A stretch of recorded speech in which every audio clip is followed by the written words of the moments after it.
Bienvenidos a todos. Esto es para la NEM, la última charla que se va a hacer en el ciclo de charlas que tienen, que se han ido retransmitiendo durante estos meses que son los meses de matemáticas, marzo y abril.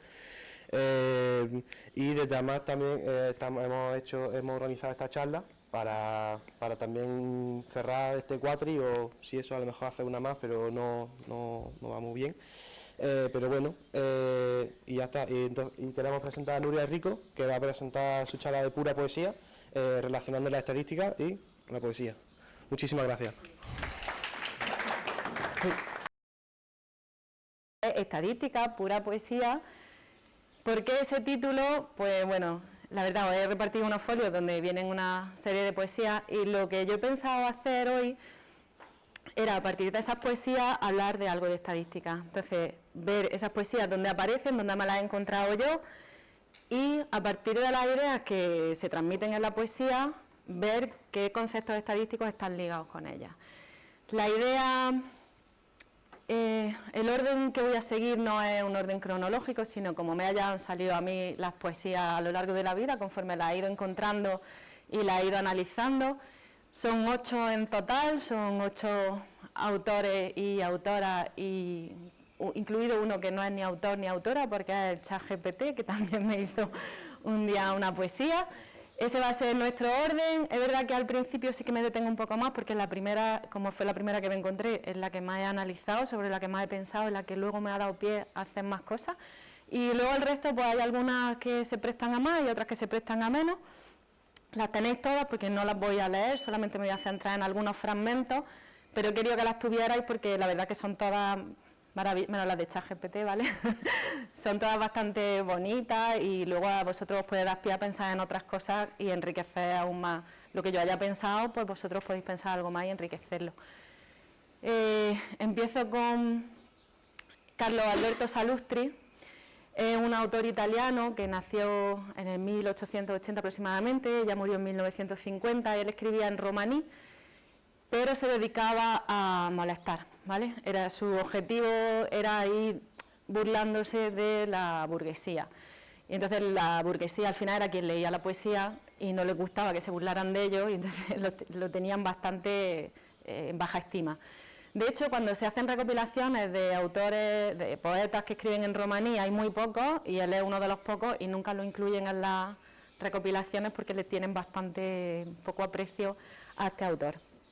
Luego terminó siendo senador, o sea que tampoco es que despertara tantísimo odio, y algo bueno hizo porque terminó siendo senador, pero el caso es que es demasiado sarcástico, ¿no? Para su época es demasiado sarcástico, y yo pienso que incluso para nuestra época también sigue siendo demasiado sarcástico. En su poesía se inventa el chiste del pollo, el chiste del pollo en estadística, que dice que si tú te has tomado 2 y yo ninguno, pues en media tenemos un pollo cada uno.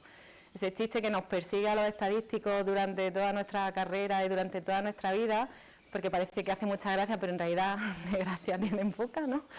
Y ese chiste se lo inventó Carlo Alberto Salustri, se lo puso en un poema.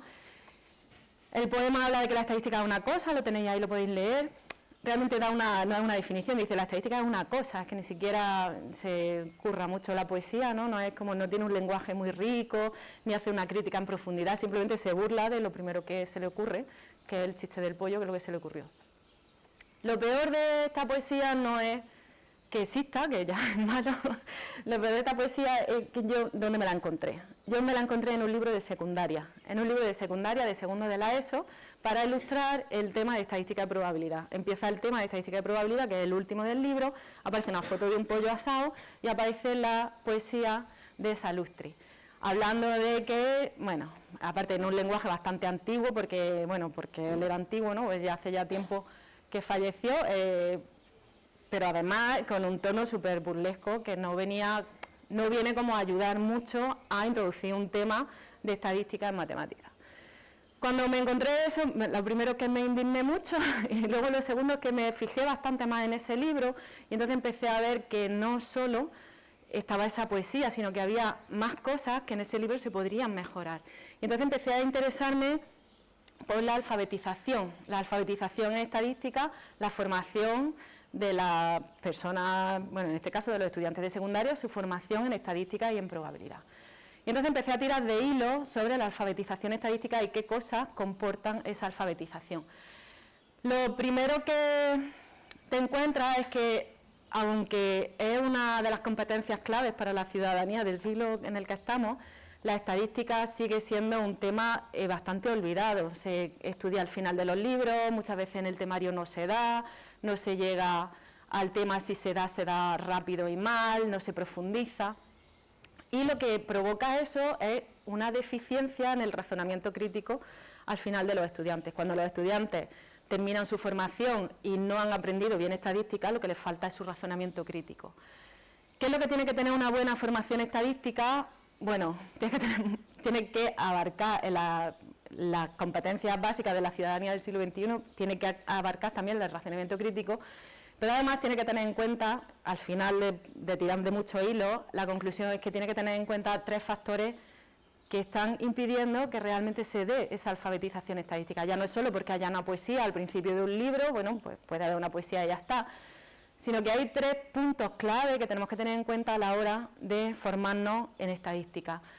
La primera es que existe una gran diferencia entre el pensamiento matemático y el pensamiento estadístico. Entonces, estamos dando estadística dentro de una asignatura de matemáticas, pero hay una diferencia fundamental entre los dos pensamientos que tenemos que conocer porque tenemos que abordar las materias desde puntos de vista distintos.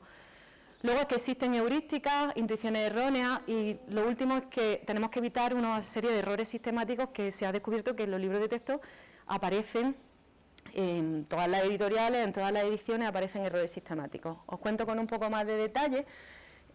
Cuando digo que el pensamiento estadístico y el pensamiento matemático tienen diferencias fundamentales, pues podemos centrarnos en cuatro líneas. La primera es que en estadística los datos, al final, lo que me están procurando es un acercamiento a la realidad. Yo quiero saber qué es lo que está ocurriendo y entonces, a través de los datos, abordo una realidad.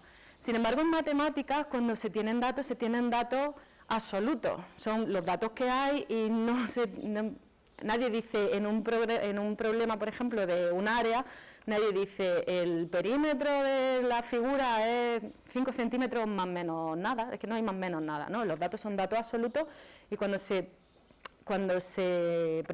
proporcionan datos en un problema de matemáticas, son datos en términos absolutos, no como aproximación a nada. La segunda cuestión es que en estadística una de las claves es tener en cuenta la variabilidad. Y en matemáticas no existe. La variabilidad no se considera en absoluto para nada. Cuando estamos hablando en estadística, normalmente se propone un problema, se quiere conocer sobre una población que está pasando, se coge una muestra, se trabajan unos datos. La forma de trabajar los datos nunca me da una única solución, sino que puedo aportar distintas soluciones que inciden en aspectos distintos. Puedo calcular una media, puedo calcular una moda y una mediana, todo está hablando de una medida de centralización, pero son aspectos diferentes sobre la misma cuestión.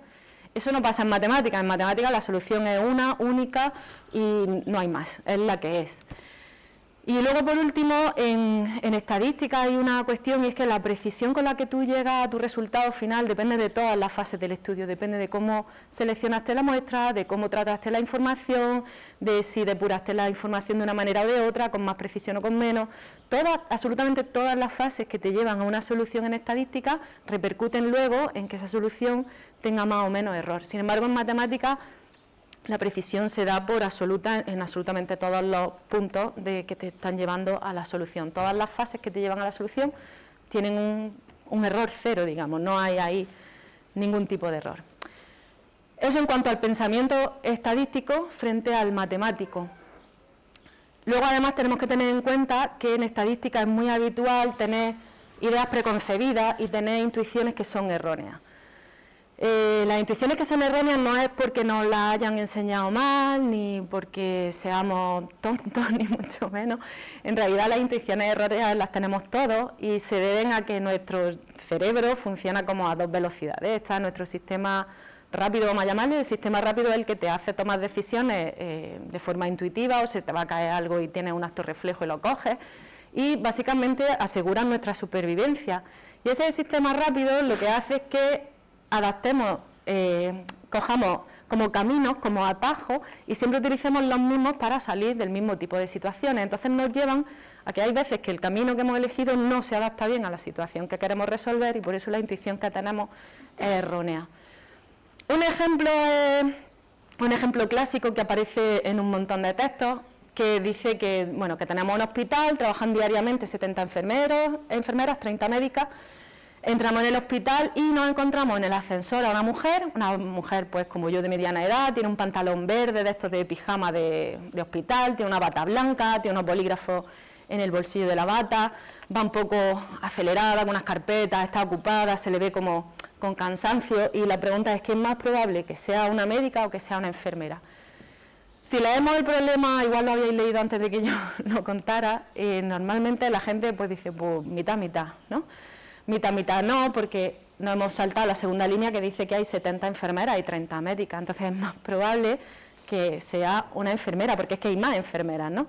Ese ignorar las probabilidades a priori es algo que nuestra intuición, aunque no queramos y aunque hayamos estudiado cálculo de probabilidades y hayamos sacado una matrícula de honor, nuestra intuición nos dice que mitad, que si hay enfermeras y hay médicas, pues mitad y mitad, es el seco de la equiprobabilidad, ¿vale?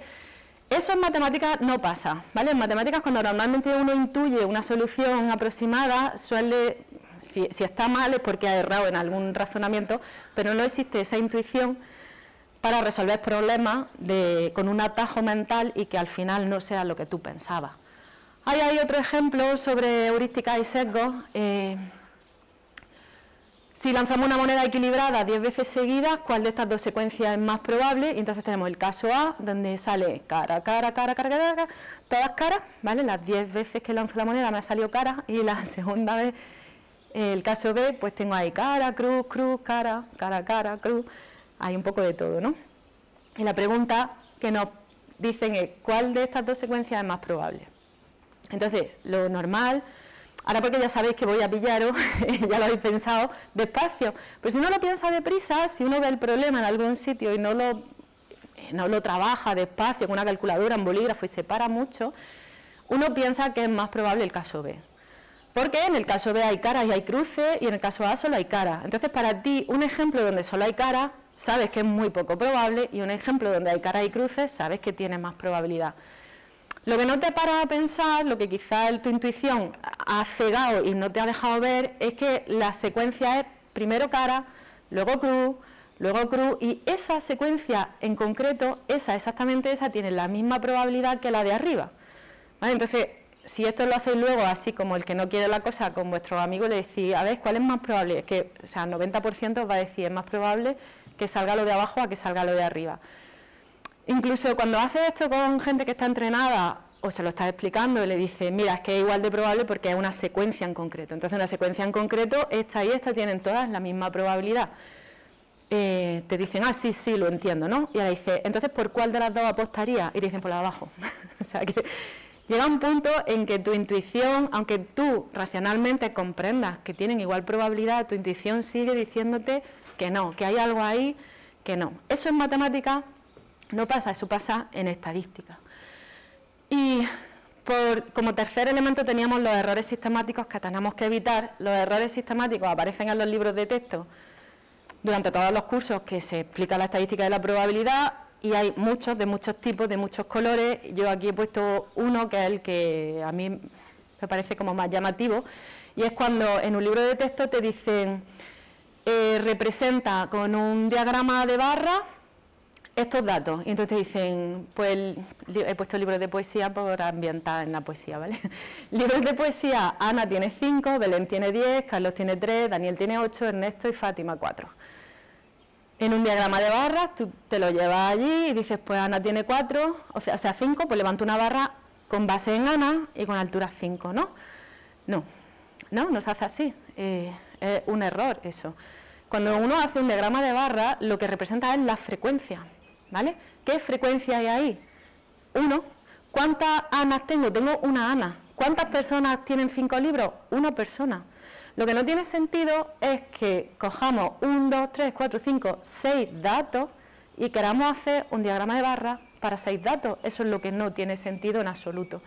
Entonces, encontrar un diagrama de barras que realmente no es un diagrama de barras es algo muy habitual. Si ojeáis vuestros libros de texto, seguro que encontráis algún diagrama de barras de estos falsos. Y hay muchas más cosas. En los libros de texto hay falta de consistencia, hay vocabulario que no está bien, como por ejemplo a los sucesos que son complementarios se les llama contrarios, o por ejemplo se presenta un conjunto de datos y la pregunta que se hace en el ejercicio es: haz todos los gráficos. Con estos datos haz todos los gráficos. A ver, habrá un gráfico que le encaje mejor a esos datos. Por hacerlos todos quizás no tenga sentido, quizás hay un paso ahí de enséñame a elegir de forma crítica qué gráfico es mejor. No practicar y hacer gráficos uno detrás de otro sin sentido, quizás no sea lo mejor. Y luego pues también definiciones deficientes, etcétera. Este ejemplo de Ana, Belén y Carlos y tal, lo he hecho yo bien aquí para que quede claro cómo sería un gráfico de barra. Pues tengo una persona con 3 libros, una persona con 4 libros, una persona con 5 libros, una con 6, una con 8 y una con 10. Es la parte de la derecha la que realmente, si me piden un gráfico de barra, yo tendría que haber representado. ¿Cuándo tiene sentido representar un gráfico de barras? Cuando yo tengo más datos, es que ahí tenía 6, entonces yo tengo 200 datos, ahora ya sí. Un gráfico de barras así tendría sentido. ¿Cuánta gente tiene solo un libro de poesía? Pues 6. ¿Y cuánta gente tiene 7 libros de poesía? Pues hasta 100 y pico, ¿no? Ese sí sería un gráfico de barras. Hacer representaciones, medias, varianzas, covarianzas, regresiones, lo que queráis hacer, con 6 datos es que le resta todo el sentido a la estadística, es que no tiene sentido hacerlo así. Entonces, en los libros de texto hay que arreglar este problema. Se ha planteado como si fueran problemas de matemáticas, donde solo importa tener unos datos y llegar a una solución, y en estadística no es solo tener unos datos y llegar a una solución, es elegir la mejor solución, incidir sobre distintos aspectos, ver todo lo que se le puede sacar a los datos, pero para eso necesitamos datos, necesitamos tener una estructura con datos, pues como esa, ¿no? Con bastantes datos.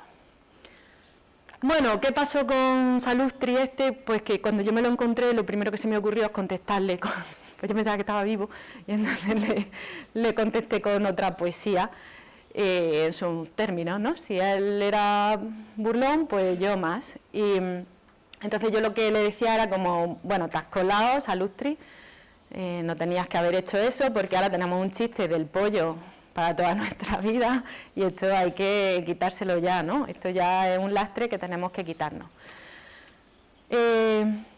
Ahí tenéis la poesía al completo, básicamente lo que yo se la iba a mandar hasta que me di cuenta que no, que este señor había muerto en 1950 y que no iba a ser posible, pero bueno, ahí quedó mi respuesta por si la queréis tener. Luego cuando ya terminamos con, bueno, todo eso fue un proceso de ver qué es lo que estaba pasando con la estadística, compararla con la educación matemática, etcétera. Cuando ya terminamos con eso, sí que es verdad que en un momento dado me fijé en que había más poesía sobre estadística, que tenían a lo mejor otro valor quizá más artístico y que merecía la pena que nos paráramos un poco en ella. La primera que me encontré era de Leopoldo de Luis y bueno, es más larga que este cacho que os he puesto aquí, pero sí que en este cachito se puede ver que tiene como una mirada muy fría, dice que es una princesa de hielo, habla de acero, habla de balas, tiene como un desasosiego de poesía en realidad, un poema que no sé, que te mata por dentro y dices, por favor, este hombre, ¿qué le pasa? Os voy a decir lo que le pasaba, es que tenía una empresa de seguros, ¿vale? Entonces sabía mucho de estadística, es verdad que habla de cosas que son bonitas de la estadística, pero siempre desde un punto de vista de una persona que trabaja con accidentes, con muertes, con intentar sacarle rédito además a los accidentes y a las muertes y a los problemas de los demás en una empresa de seguros. Cuando estaba trabajando con esta poesía, pero luego la perdí y entonces quería recuperarla y le pregunté a ChatGPT si él se acordaba de cuál era la poesía de Leopoldo de Luis y me dijo, sí, no hay problema, te la pongo aquí. Y entonces me puso una poesía que dice como las viejas fórmulas de la mentira, bueno, ahí la tenéis entera, es una... se la inventó él, ¿vale? No tenía nada que ver y entonces llegó un momento en que le dije, oye, te estás inventando la poesía y dice, no, inventar no. Inventar es demasiado para mí. De hecho, pensé, oye, a ver si es que este hombre tenía más poesía y yo solo me sabía una. Entonces cogí un cachito de lo que me había dado ChatGPT y lo coloqué en Google a ver si me llevaba de nuevo a Leopoldo de Luis y me llevó a clínica psicológica, trastorno de la personalidad, pues le pareció que ahí había un trastorno importante. Y de ChatGPT sí que tendríamos que hablar, ¿no? La ChatGPT al final es una inteligencia artificial y la inteligencia artificial al final es estadística. Es informática, es más cosas, pero es mucha estadística. Entonces, la inteligencia artificial en realidad se basa en 3 pilares. Uno es que sabe procesar el lenguaje natural porque se le ha enseñado a procesar el lenguaje natural. Otra es que se alimenta de grandes cantidades de datos. Y la tercera es que se programan algoritmos que se basan en cuestiones de probabilidad para que se construyan las frases con sentido. De hecho, el traductor de Google lo que hace, por ejemplo, es que si tú le das una frase en un idioma, te devuelve la frase más probable, pero utilizando el teorema de Bayes.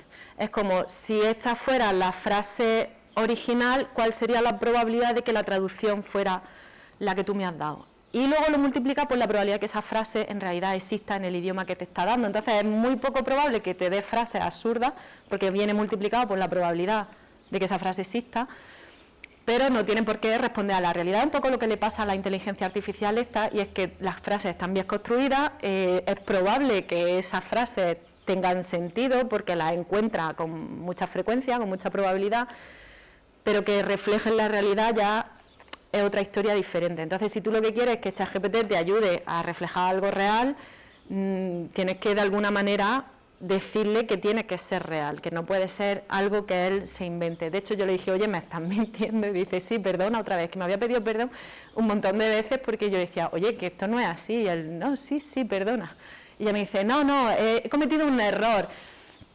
Y lo dice, esto ha sido generado por un modelo de lenguaje estadístico, no dice por un modelo de inteligencia artificial, porque sabe que la inteligencia artificial en realidad es un oxímoron. Una inteligencia artificial, bueno, pues le hemos puesto así, pero son modelos estadísticos. Y luego incluso dice como soy un mentiroso, ¿no? Es como, perdona, me he equivocado, es todo mentira, como te he mentido. Eso lo vais a encontrar muchísimo. Hoy por hoy, tal cual están las cosas, los algoritmos lo que me permiten es llegar a frases perfectamente bien construidas. Si tú lo que quieres es que se redacte algo de una forma impecable, ChatGPT va perfecto. Ahora, si lo que quieres es hacer una búsqueda más minuciosa, una reflexión o algo más allá, pues no sirve. Tenía por aquí una idea de que se alimenta de muchísimos datos la inteligencia artificial. Esta de aquí, no, esa no era. Esta es como tipo de inteligencia artificial que podemos encontrarnos ayer, quizás mañana ya haya muchísimas más.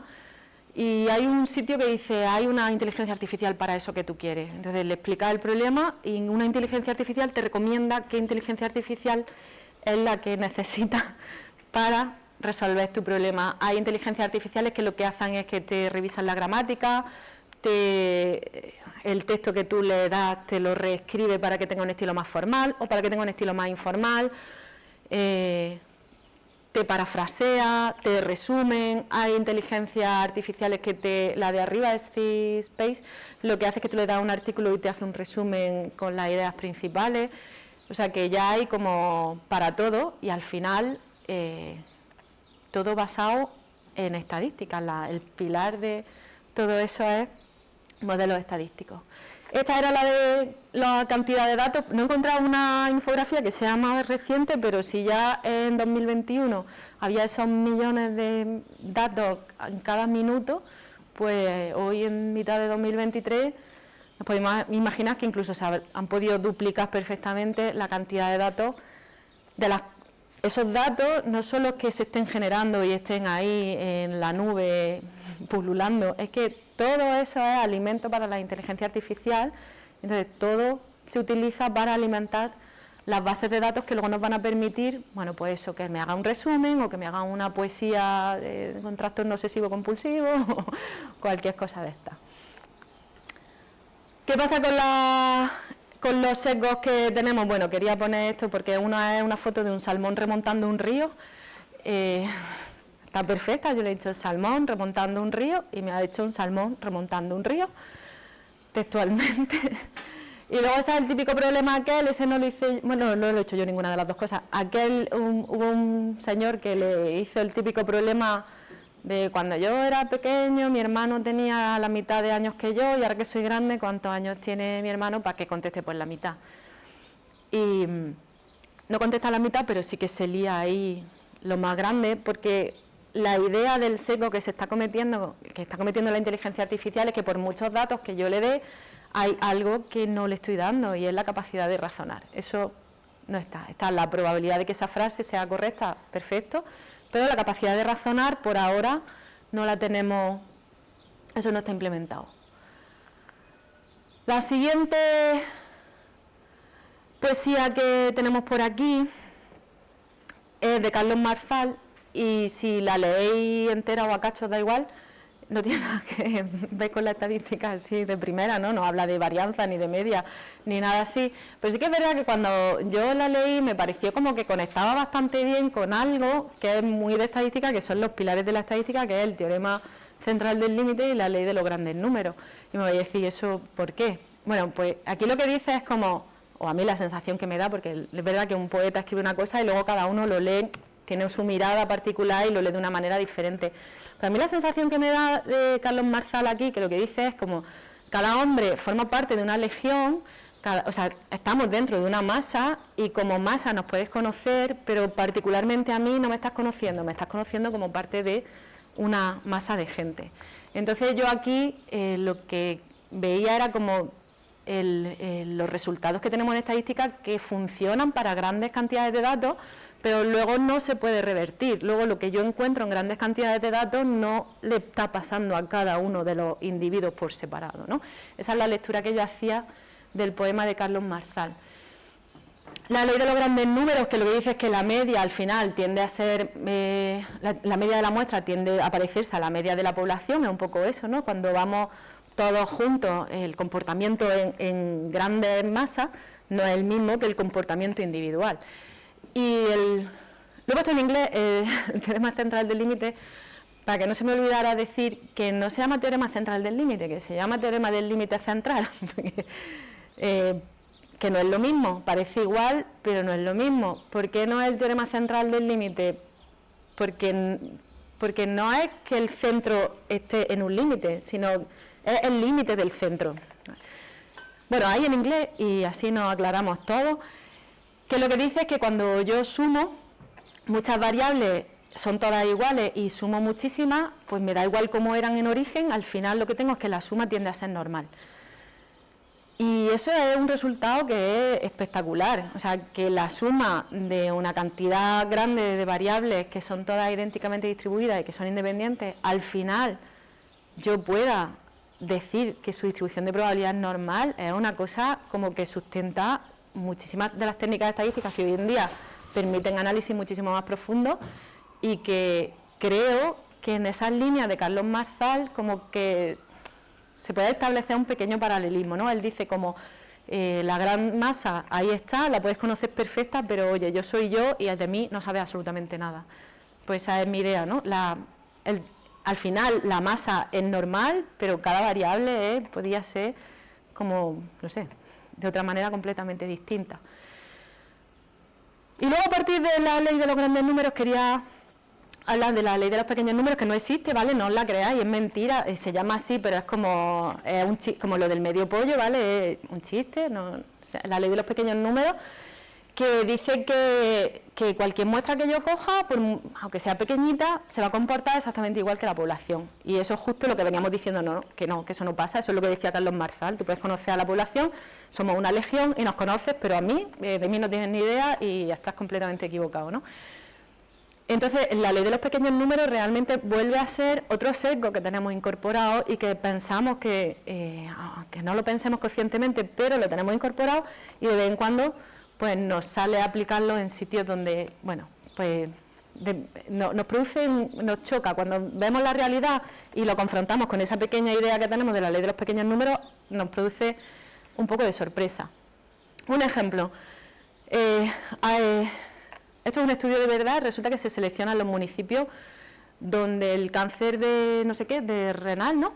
El cáncer renal tiene la incidencia más pequeña posible, ¿no? Entonces seleccionamos qué municipios son y resulta que salen los municipios rurales de menos población. Y entonces se llega a la conclusión de que, bueno, pues que esa vida sana que se suele llevar en los municipios pequeños de poca población, pues está ayudando a que el cáncer renal no se produzca, ¿no? Pero entonces se seleccionan los municipios donde el cáncer renal tiene más incidencia y resulta que salen municipios pequeños y rurales exactamente el mismo tipo de municipio. O sea que los que menos incidencia tienen son de un tipo y los que más incidencia tienen son del mismo tipo. Y al principio nos choca y decimos, oye, qué paradoja, ¿no? Y no es ninguna paradoja. Es básicamente que la variabilidad que tú te encuentras en muestras pequeñas es muchísimo más grande que la variabilidad que te encuentras en muestras grandes. Entonces, en una muestra pequeña, en un pueblo pequeño donde hay pocas personas, hay mucha variabilidad, te puedes encontrar tanto con mucha incidencia como con poca incidencia, como con incidencia normal y corriente. Y básicamente se debe a que no se da, que no existe, que no es verdad, que no os la quedéis en la cabeza, ¿vale? Te veo. La ley de los pequeños números, que es una ley que en realidad es algo que nosotros pensamos que ocurre, pero que no es cierto, ¿vale? Más cosas que tenemos por aquí, pues tenemos una escritora, era una catedrática de aquí, de la Universidad de Granada, que se dedicaba a la didáctica de la lengua, y bueno, pues durante una época ya bastante adulta hizo unos poemas, y en uno de ellos dice, en la segunda línea de las que yo he puesto en la transparencia, dice, profundamente en mí está tu incertidumbre. Y me parece como precioso, porque lo que está hablando es de que la experiencia humana en realidad no se puede disociar de la incertidumbre, del azar y de lo aleatorio. Entonces, en esa frase lo que está diciendo es que como hombres tenemos que, bueno, como hombres y mujeres, ¿no?, como humanos, tenemos una experiencia en la vida donde la incertidumbre está presente de una forma indisoluble. No vamos a poder librarnos de la incertidumbre nunca jamás en la vida. Y bueno, me pareció muy bonito y quería ponerla aquí. Y luego tengo otra autora que es, lo voy a decir mal, pero es Wisława. Ella es premio Nobel, es polaca, y le dieron el premio Nobel de Literatura en el 1996. De hecho, este año, en el 2023, se hacen 100 años de su nacimiento. Y ella sí que tiene una poesía que se llama Contribución a la estadística. La tenéis bastante larguilla, entonces, bueno, yo he puesto algunas líneas. Y es verdad que la traducción del polaco al español pues pierde un poco de sonoridad, ¿no?, un poco de rima, pero si la leéis a mí me parece como súper bonita y me da la sensación como que se haya inspirado en un estudio del CSIS, ¿vale?, en un estudio sociológico, porque lo que va es como diciendo de cada 100 a tantos les pasa esto, a tantos les pasa lo otro, y entonces me he imaginado cómo sería si el CSIS hubiera hecho una encuesta que avalara los datos de esta señora. Ay, no sé si es que no lo he puesto. No lo he puesto. Ah, sí, aquí está. Entonces lo que dice, las personas que todos lo saben mejor, el 52%, las personas que son inseguras son el 47%, las personas que son buenas siempre son solo el 5%, y va desgranando así hacia arriba hasta que al final, un poco tristemente, dice, las personas dignas de compasión en algún momento son el 99% y las mortales el 100%, y ese dato no cambia. Como veis, la muerte está ahí subyacente en toda la poesía, el hombre de los seguros, en fin, la muerte es algo como, pues no podemos evitarlo, no podemos escapar, es algo que está ahí y bueno, cruza las líneas, voy un poquito para atrás, cruza las líneas de la poesía y bueno, de la estadística ni os cuento, ¿no? Con estas dos autoras, pues Marilú Escribano a mí me habla de incertidumbre y esta premio Nobel polaca, que no me sé su nombre, me habla de certidumbre, y entre las dos, bueno, pues para mí lo que me están transmitiendo es como una impresión de qué es lo estocástico en cuanto a la incertidumbre, ¿vale? ¿Qué es lo estocástico? Que se refiere a fenómenos desconocidos o no, la duda, los errores, el riesgo, y luego hay un concepto de incertidumbre que son el conocimiento inconmensurable, que no tiene nada que ver con el resto de incertidumbre. La incertidumbre como que se divide en dos, esto no sé si lo sabéis o ya. La incertidumbre se puede separar como en dos tipos de incertidumbre. Hay una que es la que nosotros estudiamos, que es la que se debe a lo estocástico, a lo que tiene un error medible. Pero luego hay una parte de incertidumbre que no es medible, y es cuando hay algo que yo no puedo conocer porque no lo puedo abarcar, es inconmensurable, no lo puedo abarcar, no lo puedo ver todo.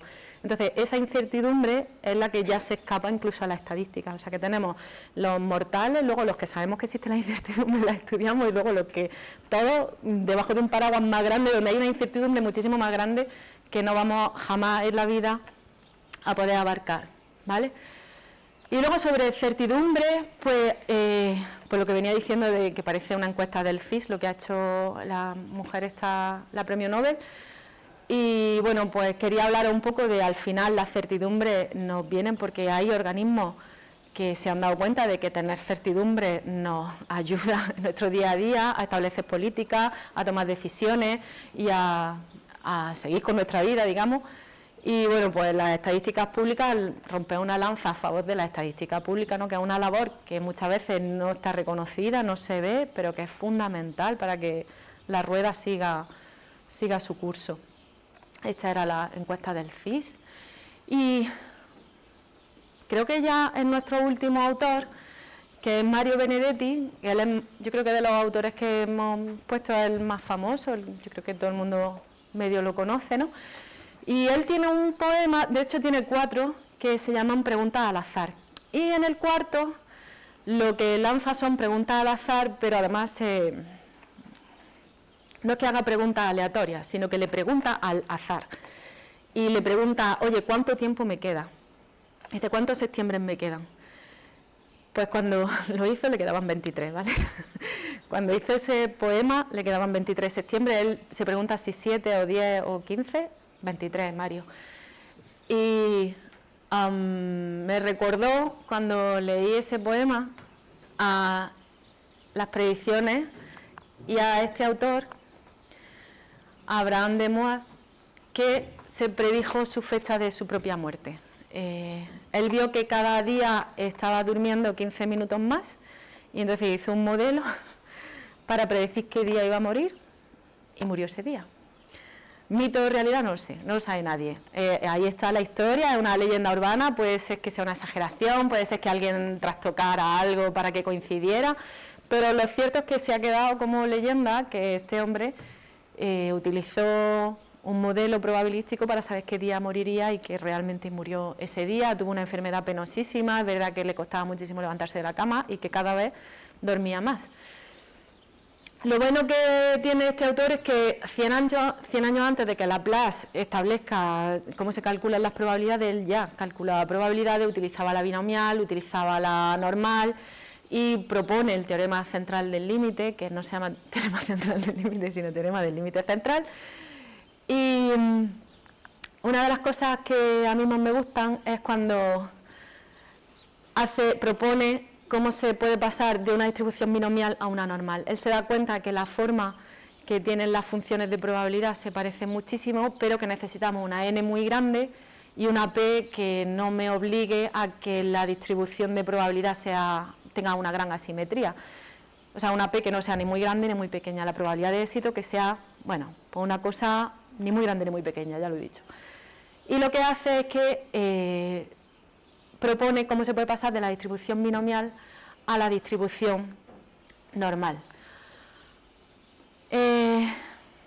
Concluyendo un poco, parece que las estadísticas de la poesía tienen objetivos completamente dispares, utilizan distintas técnicas, utilizamos distintos recursos y es verdad que es poco frecuente que aparezcan juntas, pero sí que es verdad que hay puntos de unión que si los vamos buscando al final los encontramos. Los puntos de unión, pues las dos disciplinas buscan alfabetizar de alguna manera a la ciudadanía, ¿no? Tienen un propósito sobre que la ciudadanía conozca algo más. En las dos disciplinas tenemos que observar la realidad antes de proponer ningún resultado, antes de proponer un poema o antes de proponer un resultado de lo que sea. Eso viene porque hemos observado la realidad. En estadística hacemos modelización casi siempre con el objetivo de predecir y en poesía, bueno, la modelización la podríamos haber tachado, pero básicamente lo que se busca es la armonía más que la predicción. Esa es bueno, un punto de, porque lo mismo no son, ya lo sabemos, o sea que hay un punto de desencuentro, hay muchísimos también. En ambas disciplinas hay, en cierto sentido, hay una optimización de recursos, porque en estadística una de las cosas que nosotros básicamente empezamos por ahí, tengo una población, pero no voy a gastar todos mis recursos en estudiar la población entera, vamos a coger una muestra y a partir de ahí establecemos las mejores conclusiones.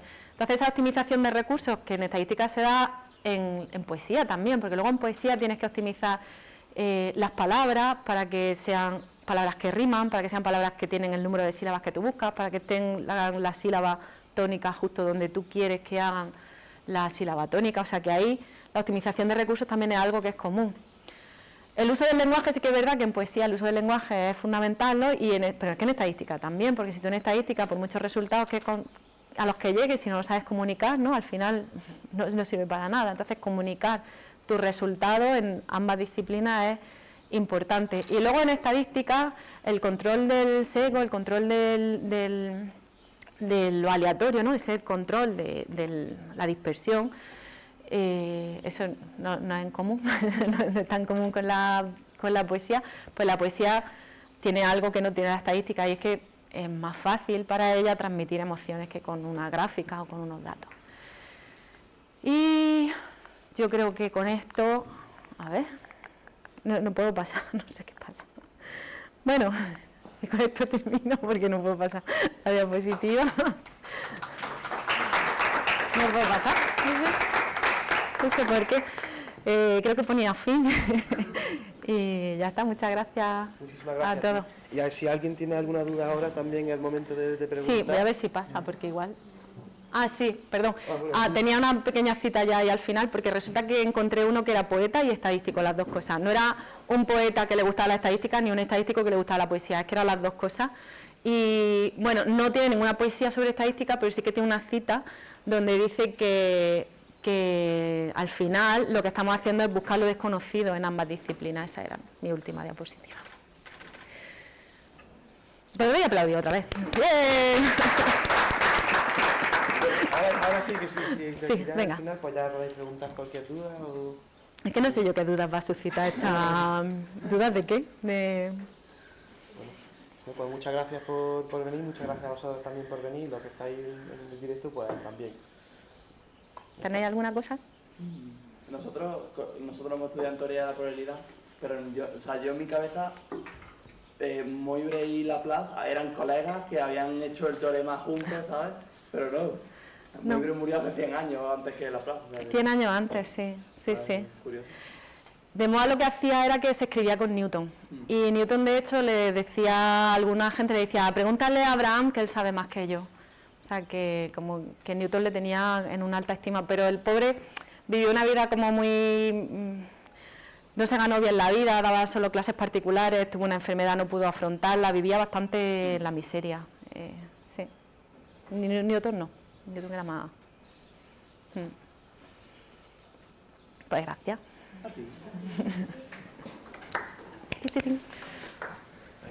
Muy bien, pues de nada. ¿Qué hacemos? Pues